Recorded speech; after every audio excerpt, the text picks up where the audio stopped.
Hey guys, welcome to my latest video. This is going to be all about subtractive synthesis and how it works, what it is, that kind of thing. This is the first video in a 3 or 4 part series, so yeah, let's get into the video. Subtractive synthesis. According to Wikipedia, subtractive synthesis is a method of sound synthesis in which partials of an audio signal, often one rich in harmonics, are attenuated by a filter to alter the timbre of the sound.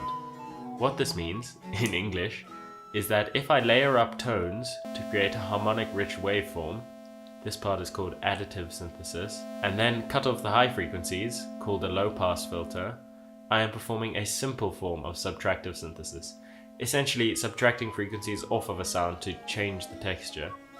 We can also create a form of subtractive synthesis using our mouths. For instance, when you make an aeroplane sound with your mouth, you start with a white noise sound and then cut off the high frequencies until you end off with a pink noise sound, effectively subtracting frequencies to change the sound you are making. There is an additional step in most subtractive synthesizers in which the filter, volume, pitch or some other property is modulated using a very low frequency waveform called an LFO or low frequency oscillator. These principles are what make a subtractive synthesizer, whether that's an analog, digital or virtual synth. Thanks for watching. If you enjoyed this video, be sure to hit subscribe and like the video. Yeah, the next episodes should be coming out next week, sometime in the week maybe, but probably next Sunday. And in the next video I'm going to be making a song using subtractive synthesis, so that might be interesting.